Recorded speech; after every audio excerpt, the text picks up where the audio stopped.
So, this is the I Music podcast. It's a new podcast about interviewing DJs and their lives and their journeys. Uh, it's something that we felt, hore, well, I felt, hore, it's something that's not being done. It's a new thing. Um, uh, not a lot of lives of DJs are being documented unless you're like really famous and stuff. But even those DJs, they don't get enough time on the spotlight. So we would like to bring more spotlight to like up and coming DJs and the DJs who've made it, and global DJs as well.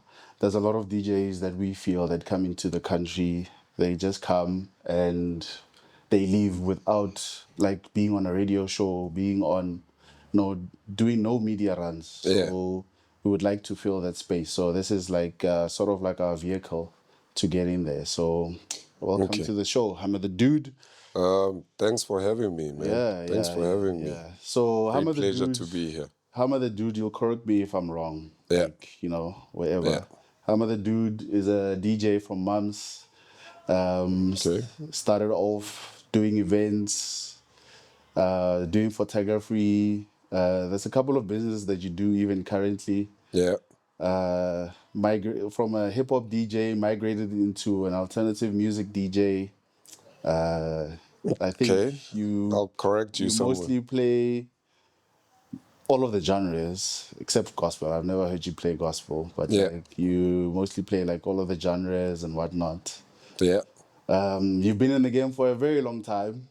One of the OGs of the game from Mamelodi, representing Pretoria in Joburg. Yep. Yeah, man. So that's my intro for you now. Yeah. Welcome to the show. Thank you, my man. Thank you, my man. Yeah. Thanks for having me. Just to correct you, well, to actually give you more info on your introduction about me. Yeah. I actually started as a house DJ initially. Okay. I've always had love for hip hop. Yeah. That's where the DJing thing comes from, actually. But because when I started, hip hop for me personally was not easy to DJ. Yeah. Because of the short tracks. Not that actually. Getting the music. Oh, okay. Yeah. On vinyl. On vinyl. Yeah. Yes. It wasn't easy to access. Yeah. The music on vinyl. So house was big and house was easy to access. Yeah. So that's why I started as a house DJ. And even the guys that taught me how to DJ, Yeah. they were playing house. They never had any hip hop records to help me play. Oh, yeah. Or to help me start play. Yeah. So it was one of those, I was just forced to Play house. play instead of house. hip-hop. Yeah. Environment, pushed me that way. Yeah. Yeah. But it taught you the skills. Yeah, no, for sure. It taught me the You're skills. familiar with the equipment and Yeah, I got industry. familiar with funny enough, I mean, even with the equipment I started with, I had a rough time.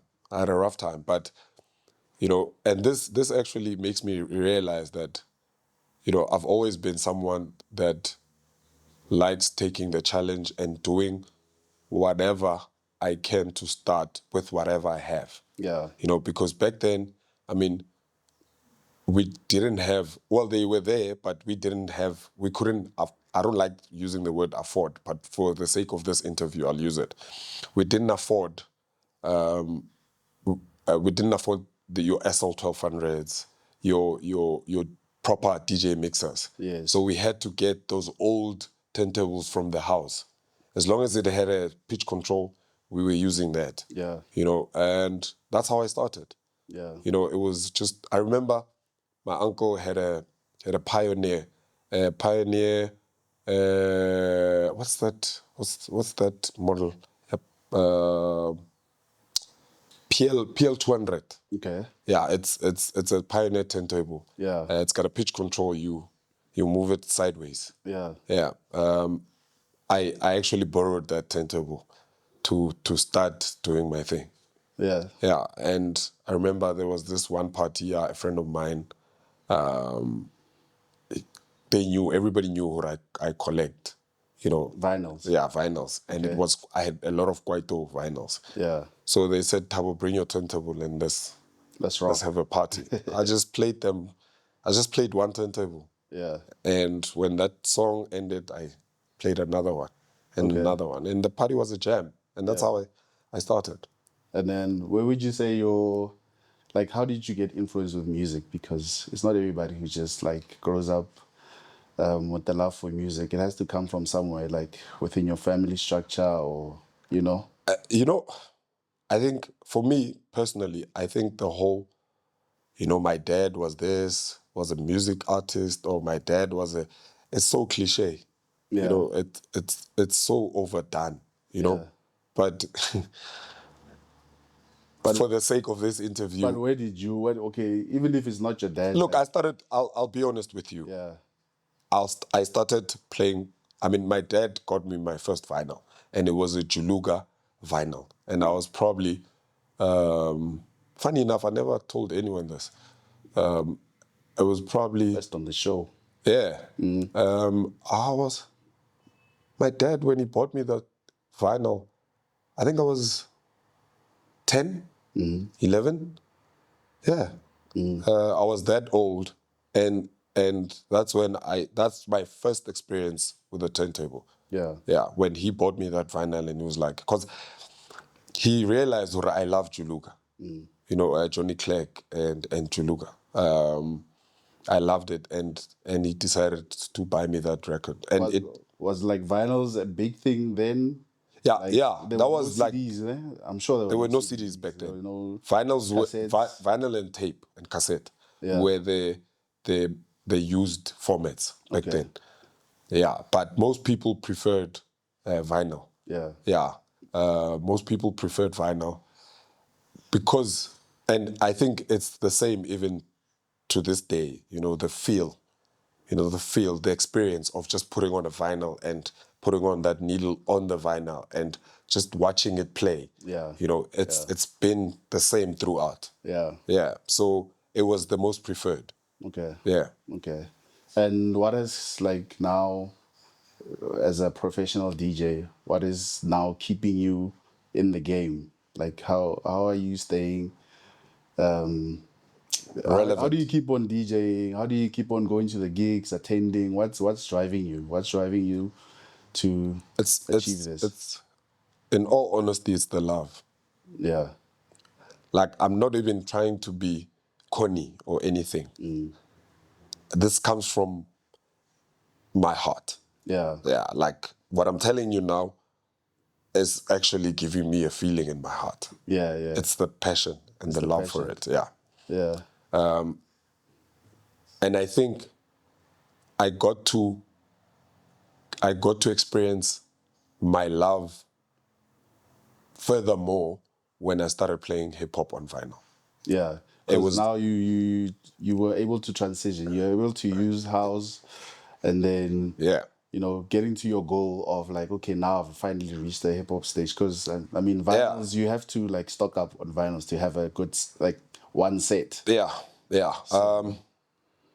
So what happened was, hey Joe, what happened was, a friend of mine. So I've been playing from I started DJing. I started DJing like proper in '98, Yeah. and then throughout that, up until 2012. Yeah, 2012. Yeah, it's been house music. Yeah. It's been house music, and then 2012, a friend of mine called me one day. He was like, what are you doing? I was like, I'm chilling. He was like, I want you, I want to see you. You want to see me? Okay, why? No, I just want to see you. I want to give you something. Okay. So it's like, when do you want to meet? Okay, I'll see you. It's Yeah. fine. I'll find you. Yeah. And then I took time before I actually Actually meeting up with, yeah. the meet. And eventually he was like, dude, I need to see you. So one day I was like, okay, let me go to this guy's house because he's been nagging me. Dude, I'm here. He came out with 2 bags of vinyls, full with hip hop. Wow. Law of attraction. You know what I mean? Yeah. 2 bags full. Full. Yeah. Was he also a DJ? Nope. He was never a DJ. Just a collector. He was never even a collector. Wow. He was just a friend. How did he get a hold of those vinyls? So what happened was he used to work with this guy. He used to work with that guy. That guy was a DJ. At some point, this guy was like a prominent DJ in Joburg. Yeah. So right about this time, that's when the whole CDJ thing had actually, popped up. Yeah. Yeah. So this guy decided he's not gonna use vinyls. So he took the vinyls and he put them in his garage. And at some point, he decided he's gonna throw them away. Okay. So a friend of mine, he's working with this guy. He sees 2 bags of vinyls, sitting around. At some point, like a pool. So he's like, he asked this guy, and then what's going on there? The guy's like, Joe, I don't want those things anymore. So he looks, and right there and then he thought of me. Oh, nice. He was like, this is Hammer. Do you know the guy's name? Which guy? The guy who originally had the vinyls? Yeah, I know him. Somebody you know personally? No, I don't know him personally. I know of him. Yeah. And he's big. I would like not to mention, Okay. his name and his brand, but he's big. He's a big guy. Yeah, he's big. Like he's massive. Okay. Well, then he was even bigger. Yeah. But I'm saying he's big because of the work he's done, and which me saying that is merely from an appreciation point of view, what he's done. Yeah. But he's massive. And a friend of mine, he thought of me at that point. Yeah. And he called me. And he gave me those things. Yeah. And I never looked back. Wow. Okay. I never looked back. I am where I am. Well, I would have gotten here. Somehow. Yeah. But I think that just solidified my direction. And how do you think where you come from, Mamelodi, Pretoria, has shaped your view on the industry, basically, on the whole like DJing scene? Like, especially, I think for you, it's very interesting because you come from you've started this thing long time ago. So you were preview to like what it was then and what it's become now. So you've seen the changes, like from vinyl to CDJs to USBs to you've seen that, the transition. And you've seen the change of like DJs who become producers and all these things and how they get booked. And so it would be interesting to get your view on, the whole thing, especially like starting from like how Pretoria has shaped it. Look, I was lucky, I was lucky to have been born, in the era, in the start actually of the DJing culture in Pretoria, and not even Pretoria, South Africa, and being in Pretoria made it even more special, because I would say house music started in Pretoria, in terms of South Africa. Yeah. It started in Pretoria. And I have been there since the start. Yeah. I might not have seen the start, but I've experienced it. Yeah. And by saying not seeing the start, I mean like the actual, thing. Yeah, but I've experienced it. Yeah. I'll give you a story. So when I was a boy, around about 16, 17, there used to be this thing happening in Mamelodi. They used to call it ditente. Yeah, these were like, now the term for it would be like social gatherings actually social, but it's social, Socials. yeah, socials, Socials, yeah. so to speak. Yeah. You know, but back then, nobody bits the tent or the gazi. And there was a guy who was part of that, the street before ours, like Yeah. the next street. Yeah. The funny part is, this guy is DJ Bubbles' uncle. Okay. And he was his neighbor. Yeah. So each time the socials came to his house, I would literally go, because his house is is the second house from the corner. Okay. Yeah. So I would literally sit by the corner and listen to the music. Like literally. Sit there, listen to the house music. And this was the beginning of house music in Pretoria. Yeah. Yeah. And these are old guys listening to house music. Yes. Nebaibita snar. Yeah. Yeah. Back then. Oh, okay. They used to call it snar. Okay. And For the people who don't know, snare. it's a snare. It's the Yeah. and Maybe it's a snare. song, yeah. Yeah. Or mukongo. Yeah. You know. But that's how, and I got to experience, house music. And that, because of that, and I mean, back then, the house music that I was playing was out of this world. Even to this day, Yeah. we still play the same music. There's still appreciation for the same music. And imagine experiencing that at an age of 17. Yeah. Yeah. So that kind of like shaped my taste Yeah. moving forward. Yeah. Because of that, I was able to sort of like, shape my music style. Yeah. Even in hip hop, I was able to be like, okay, this is not for me, this is for me. Yeah. And I think that is the one thing that has made me who I am today as a DJ. Yeah. The type of music that I play.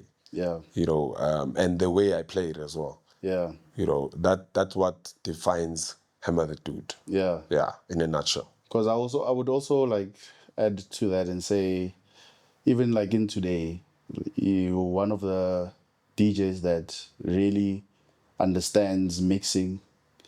I've seen a couple of DJs. I've experienced some of the events with you. Yeah. And we always have this conversation when DJs are playing. Like we can hear it immediately. I mean, you don't need a whole day Yeah.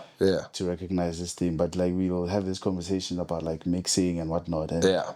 a lot of the time it comes up that it actually there's a good DJ, but like they don't have the the feel, Yeah. I'd say, of mixing and the feel of like reading a crowd properly and stuff. I understand that they love music and all of that. I'm not bashing them. Like it's a journey. Maybe they'll get there someday. But like, I think I would say that you're one of the DJs right now who like know how to do it. Well, with you asking that, oh, like it made me think of how much the game has changed Yeah. from when I started.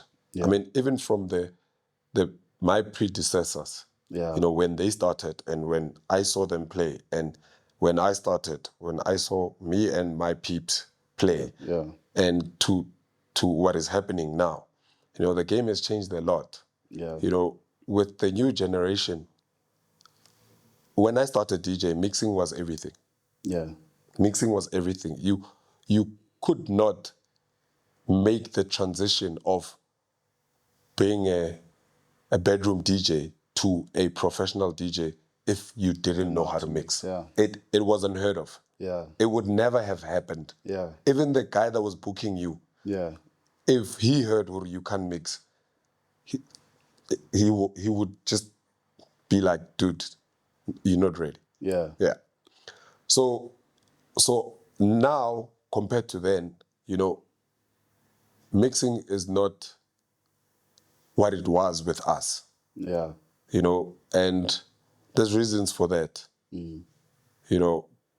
but because I come from that era and I sort of like respect the culture, and not to say other people that do it differently to me, they don't respect the culture. Yeah.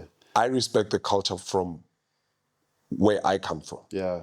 You know? I think also that's why I'm asking this question, because I think also this is me also respecting the culture. Like I think also I'm a bit from the culture. I had the privilege Yeah. of like just seeing that culture a bit like Yeah. back in the day. Yeah. So it's Yeah. something that like I always carry with me. Yeah. Look, Yeah. ultimately, in South Africa, ne, outside of South Africa, DJing started differently. You Yeah. know, you had to do things different, you know, to be a DJ. Yeah. You know, but in South Africa, you had to learn how to mix back then. Yeah. You know, that was the prerequisite. Yeah. You know, if you don't know how to mix, stay at home, learn. Yeah. And when you can mix, then you're ready. Then go out there and do your thing. Yeah. Because the crowd then, they knew the music, they knew the technicality. Yeah. So, like, and that was, oh, he's a good DJ Yeah, they because of what appreciate you it. play Yeah. and how you played it and the way you mixed it. Yeah. You know, they did appreciate that. Yeah. You know, as compared to now. Yeah. You know, now it's different. You know, it's more of if you play what I know, you know, then You're a good DJ. you're a good DJ. Yeah. Yeah. Okay. If you play what I know, then you're a good DJ. Yeah. Yeah. And that's why I feel like, you know, but look, this might not be what I'm about to say now might not be the ultimate reason why it's happening. Yeah. But I feel like it's one of the things that make people become DJs these days. Yeah. You know, because the I feel like the respect for the culture has declined. Yeah. You Yeah. know, Yeah. it's still there, but it's not as as potent as it was back then. Yeah. You And know, I see today, like in today's modern age,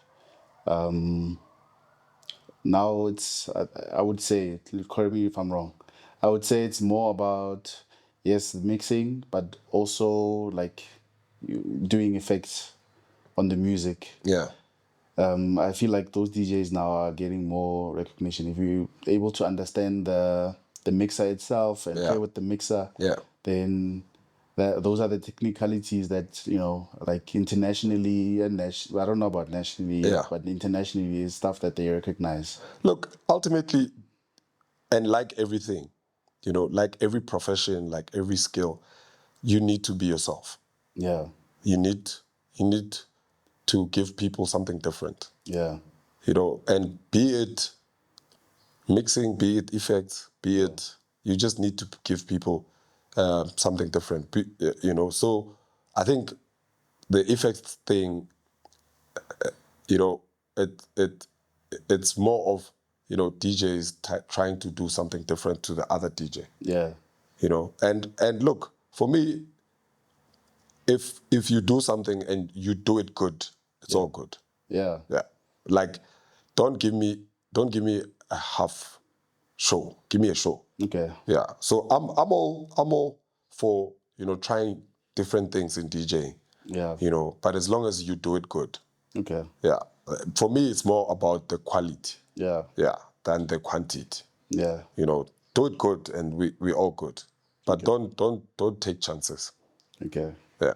Are you like a analytical DJ? Do you criticize yourself after sets? Happy? Because I know a lot of DJs who, you know, when you speak to them after a set, you know, very critical of themselves. I know DJs are one of the people that are really like Yeah. critical of themselves. Yeah. Are you also that kind of DJ that I'm a DJ that believes that at the end of the day, you are your first crowd. yeah, And people will love you if you love you. yeah, Yeah. yeah, And if you don't tell yourself, "Oh, today you played shit," then you won't be able to improve on that thing that made you yeah, play yeah, shit. yeah, You know, so you need to recognize it. That's the first step. yeah, And I do that a lot. yeah, And I've often told people that, hey, today I just played Kak. Yeah. And they were Even like, though if the crowd doesn't, yeah, and know, people were like, dude, yeah, what are you please, talking man, about? what are you talking about? Yeah. And merely because I am my own, Critic. craft. Yeah. Yeah. It starts with me, Okay. and this is for me to improve, Yeah. for me to rectify that. Even today, would you say you're still critical of yourself? Yeah, Yeah. I will never stop Yeah. because that awareness makes me become better. Yeah. Yeah, because I don't want to sit in a situation where I feel like now I'm like I can never go bad. Yeah. Yeah. I am the ultimate DJ. Yeah. Believe me, I am. I know I am. Yeah. But I still believe there's always room for improvement. Always. I'm a firm believer of that. Always. As human beings, I feel like, and that's why when we feel stagnant, we go crazy. But we evolve as human beings, and that's who we are. Yeah. Yeah, and if you evolve intentionally, it it it makes you win. Yeah. Intentionally. Yeah. Yes. Yeah. And Okay. that's very important for me. Okay. Yeah. And do you have like memorable sets? Plenty. Plenty. Yeah. Plenty. Is the one that you can highlight at this moment? Yeah. Yeah. Yeah. Yeah, for sure. There was an event in Mabopane. A friend of mine by the name, or our friend by the name of Afro. Okay. Yeah, he had an event with Monde. Azuko. Yeah, they called it Ice Cream Yeah. Lounge. Yeah. Ice Cream Lounge, yeah. So I met them through the IM sessions. Oh yeah, yeah. Yeah, Afro heard me play there and he liked it. Yeah. Afro is actually, he played a pivotal role. Really? Yeah, he played a big role, Okay. especially in my journey to Joburg. Oh, okay. Yeah, in my journey to Joburg, he played a massive role. Yeah. Yeah, because after the IM sessions, he was like, dude, you are the shit. Yeah, yeah. And I would love to see you play in Joburg. Yeah. And At that time, it was something you haven't thought about. Najo, it's something that I liked, I actually desired Okay. to play in Joburg. Yeah. And I guess it was the how, Yeah. that I was struggling with then. And Afro was like, I'm going to do it. And I didn't even have to tell him. He was like, dude, you would kill in Joburg and we're going to make it happen. Yeah. So the first thing he did was invite me, to his event. Okay. Ice Cream Lounge. I remember it was on the 27th of April. Yeah. I don't remember the year, but I remember the date was the 27th of April. Yeah. Yeah, it was a holiday. Yeah. Freedom Day. Yeah. So before me, the guys that had played before me, they played house. They played house music. Yeah. Which gave me an opportunity to actually flip the script. Okay. With my hip hop. Oh, yeah, nice. Yeah. Yeah. So before I came on, I remember one of the guys came up to me and said, Hamajo, you need to do something. This house music is too much. We've been listening to house music. Yeah. You need to get, okay, no, cool. I'll do that. I remember the first record I put there, guys went wild. Wild. I actually saw the video, I was like, I know, nice one, Hammer. Because I think that's what you did when you started on your hip hop journey. Like most events that you went to and you started playing hip hop, like I think people couldn't conceive that this is happening because they used to like, if it's hip hop, it's like modern hip hop. Yeah. But now it's like old school hip hop, and it's creating a vibe, and they're like, okay, wow, this is like different. This is new. Yeah, because the other thing that made it so wow was the fact that a lot of DJs at that time, were playing CDs.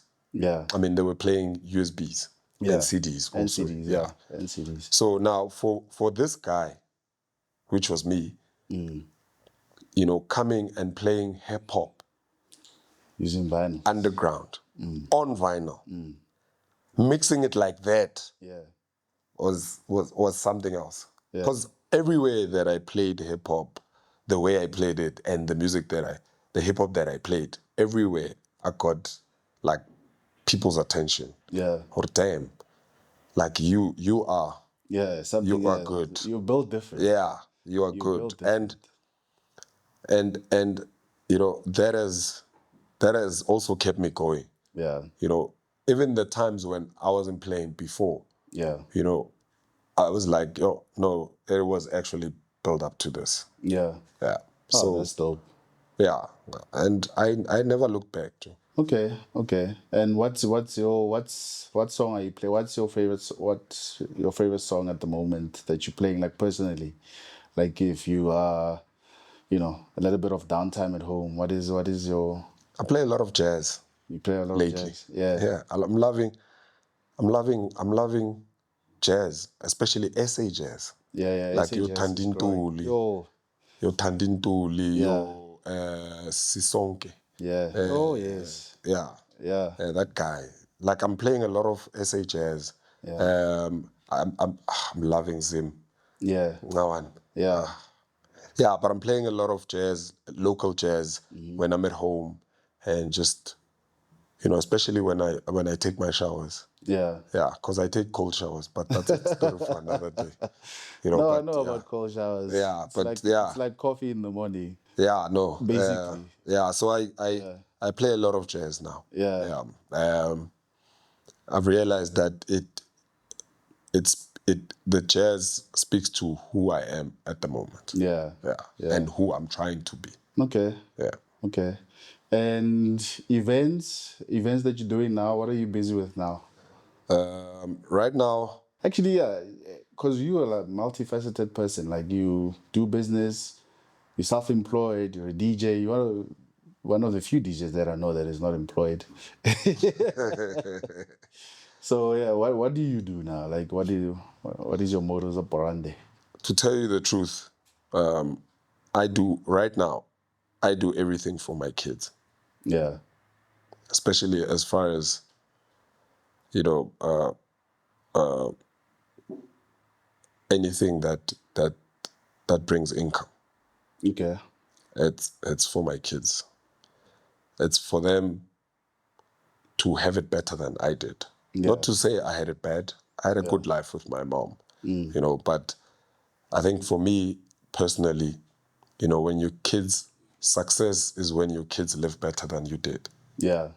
Yeah, and that is what I'm doing now, giving Yeah. them a better life than I did. Yeah.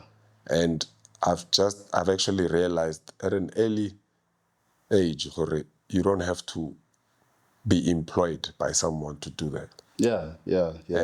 And that is why I do what I do now. Yeah. And I do a lot of things, and mainly because I like learning. Yeah. I feel like the more you learn, the more you get closer to the person you want to be, or the version of you that you want to And be. what is this person for you? This person is someone that is happy inside. Content. Yes, Contentment. with who I am Yeah. inside. Yeah. That is the ultimate. Yeah. I don't need the outside. Okay. Yeah. Okay. The only So thing is, because me providing for my kids makes me feel good inside. yeah, it's a good feeling. It's a good feeling too. Yeah. So that's basically it. Yeah. So I know you into records now. Still on the vinyl journey from since the day your dad gave you your first vinyl. Yes. Now you're Yes. giving vinyls to the world. Yes. So how's that going?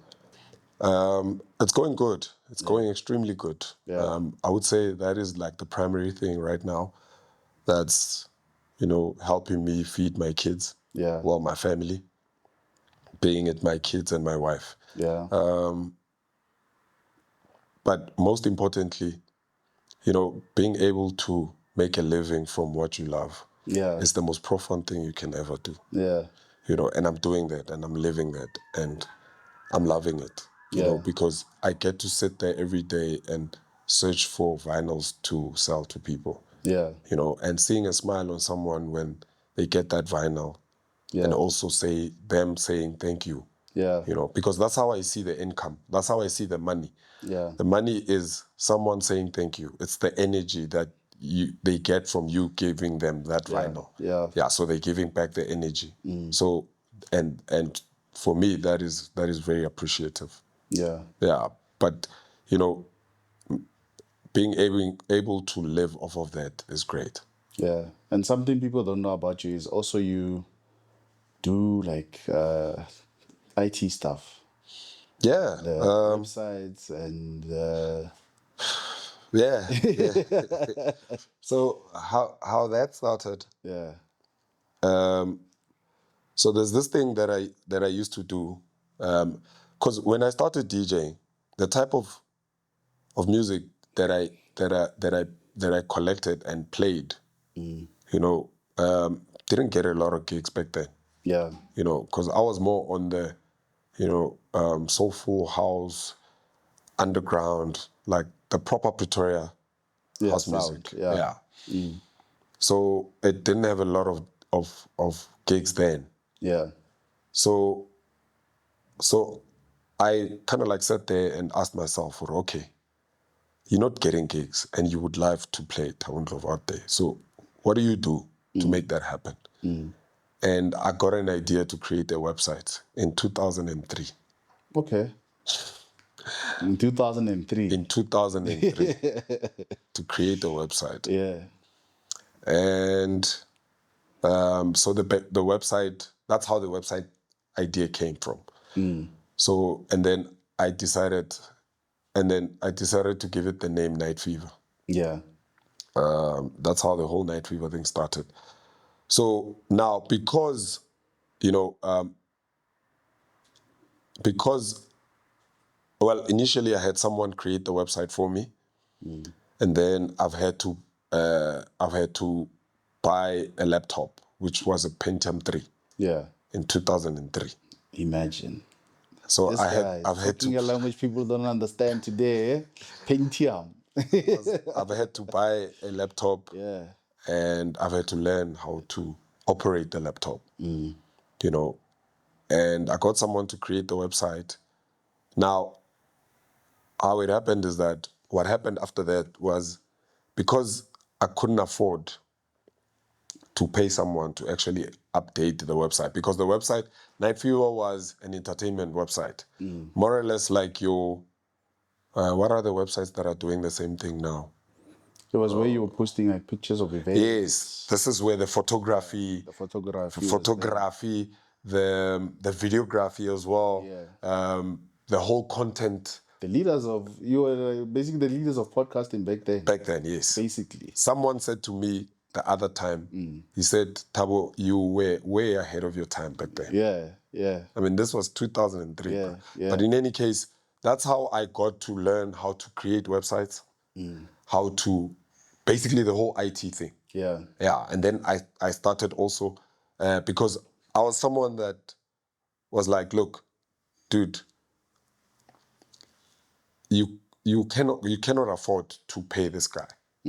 Why not do it yourself? Yeah. And that's how basically I It started. learned everything that I do. Yeah. Yeah, the IT, the website creation, development, everything, Everything, yeah. that I use to make money, even events. That's how basically everything started.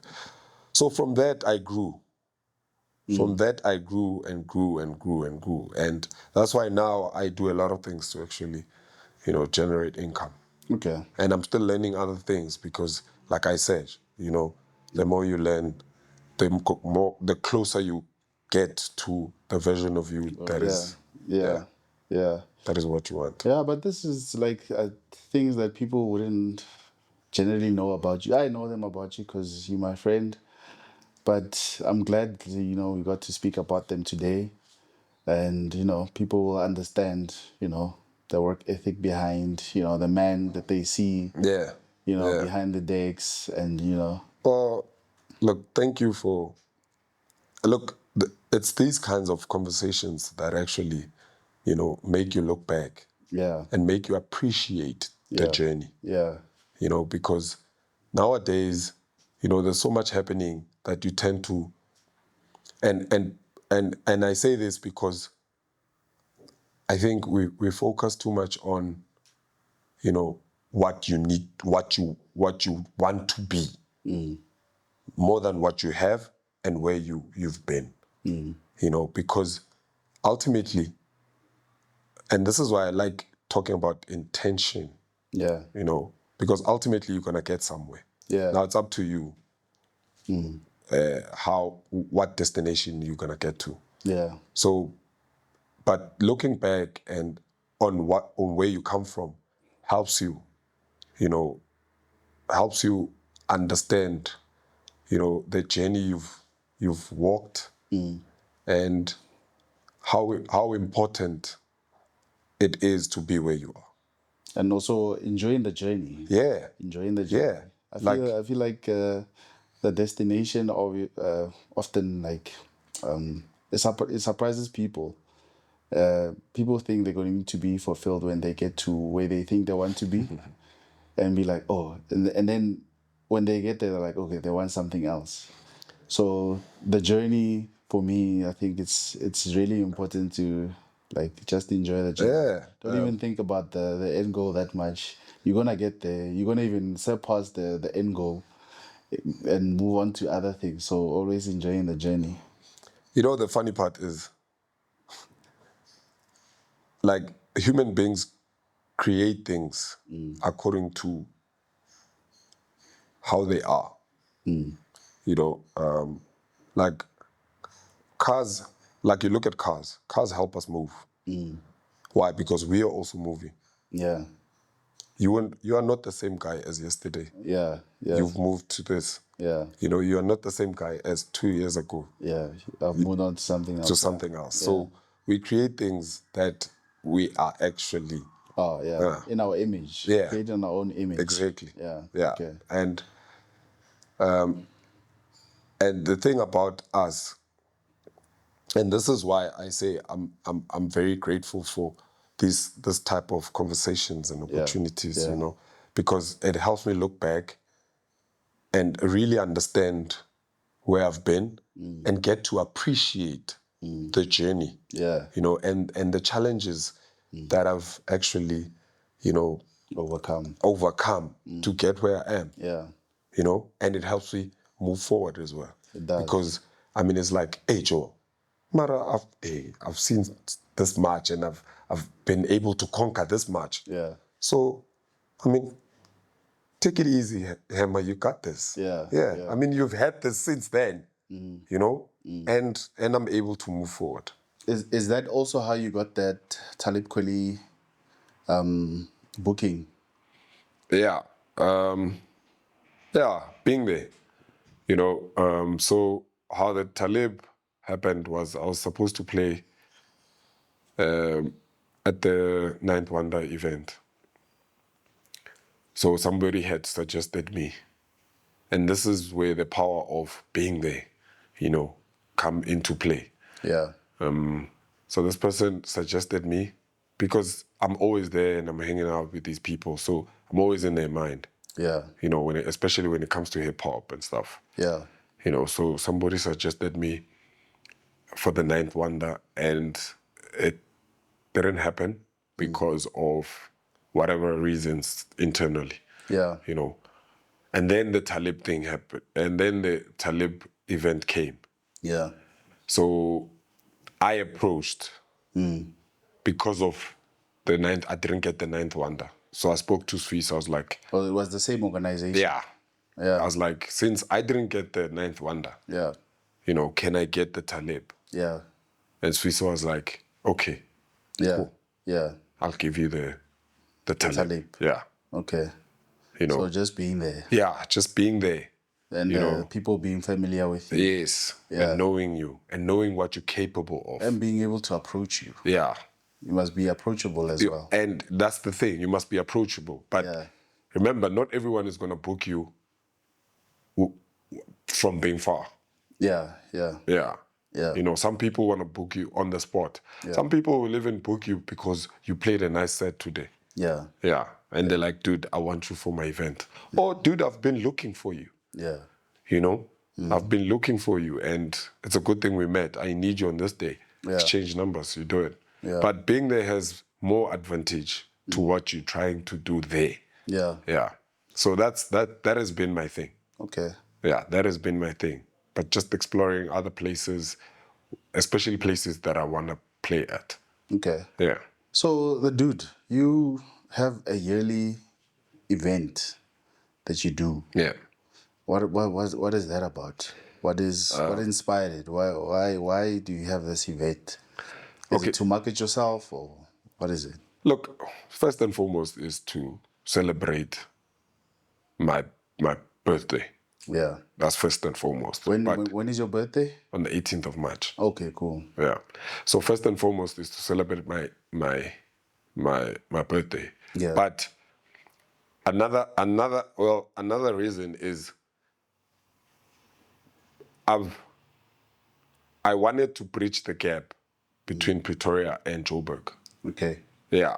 And because I've been playing in Joburg a lot, I wanted to actually bring the Joburg people to Pretoria so that they can get a Pretoria experience. Yeah. Yeah. You know, that has been the other reason behind the event, to bridge the gap. Yeah. So that these people in Joburg can experience, you know, Pretoria.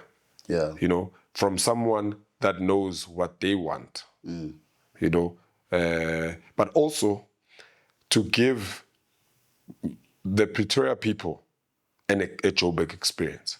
Okay. Yeah. Because a lot of people used to, like, they would normally ask me, like, what's it with Joburg events? You know, what is it like? You must take me with you. Yeah. You know, you must take me with you to these events and stuff. So I was like, you know what? It's fine, but let me bring Joburg to Pretoria. But also let me get the Joburg guys the experience at Pretoria so that they can see. Yeah. You know, Pretoria is not just what they see on the news. You know, that's actually the good side of Pretoria. Yeah. Yeah. Yeah. You know, so that was the reason behind it. Also. Yeah. You know, and it's been great. It's been great. Yeah. Also because previously I've been doing events and it's been raining a lot. Yeah. Yeah. Like most of the events that I At these did. events, at these annual events. No. The events I've done previously. Oh, okay. Like especially in my hood. Yeah. Yeah. In Columbus. So the events I did there previously, it rained. Yeah. You know, so I felt like I needed to do something which redeemed Those events. Okay, so it doesn't rain at your event currently. Not anymore. It will never rain again. I'm putting it out there. Yeah. No, but also even with the date. Yeah. You know, March, there's not a lot of rain in March. Yeah, because then I used to do them. I did my events in October and it rained. Yeah, it rained. Yeah, to a point where people November, call me Mutlale Pool. Yeah. October. That's how crazy. Yeah, that's how crazy it was. Yeah. Yeah. So changing the date actually made it easy. Yeah. Yeah. And I mean, it's been what? This year we're going for the 5th year. The 5th year. Yeah. Wow. Okay. The 5th year, and it's growing. It's a milestone. It is. Yeah. It is. And I've seen the growth. People have seen the growth. Yeah. Last year, I've had people that have been to our event, to the previous events. I've had them come up to me and say, dude, this thing is growing. And this year, you've actually done good. Yeah. You know, in terms of the setup, the planning, everything. Yeah. And the lineup. Yeah. You know, so obviously this now, 2026, we need to take it a notch. Yeah. And the team has grown as well. Yeah, the team has grown as well. Yeah. I've got people that I work with on the event.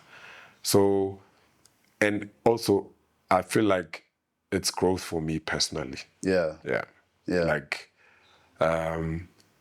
because, you know, I used to be scared of doing these events because of previous experiences. Yeah. But now I'm able to do it. Okay. Yeah. Okay. No, we look forward to it. Yeah, no. Yeah, no, it's gonna be massive. That is our next event that we're gonna be attending. Okay. Yeah, and no, I wish you all the best. Thank you, my I man. wish you all the best Thank with the you. events. I wish you all the best with, your career. Yeah. I wish you all the best with, every business venture that you tap into. The millions. Yeah, and the millions must come. No, they're here. They're Yeah, here. they're here. They're They're here. here. They're Yeah. here. They're here. Yeah, So yeah, it's just alignment. yeah. You know. Just alignment. Yeah. But yeah, Hammer the Dude, we've reached the end of the interview. Okay. Thank you very much for gracing us with your presence. Sure. I think you must come back. You must come back. You must be a friend of the show. Yeah. Yeah. I do want to have friend of the shows that are consistently there, because there's a lot to talk about in this industry. No, There's for a sure. lot, we haven't covered even today. Yeah. Yeah. So yeah, I would love to. I would love to No. sit down with you again, and Okay. so people can also see the journey. Oh, now it's the sixth event. Now Dala, Yeah. Yeah. Yeah. overseas and all of these things. So yeah, Man. Oh, man. But yeah, thank you for having me, man. Yeah. When you said you wanted to do your first, interview with me, yeah, it felt good. Yeah. It felt good because you've got so many people that you can ask Yeah, to yeah, do your first interview. yeah, But the fact that you chose me, it means a lot. yeah. No, It means outside of our friendship, you actually see what I'm doing Yeah, for outside sure. of our friendship. for sure. It's one thing for people to say, no, you're doing good, or, yeah. But it's another to act like this, Yeah, yeah, you know. So I appreciate and it's a pleasure to be here. Yeah. I know. The first one under wraps. Hammer the Dudes.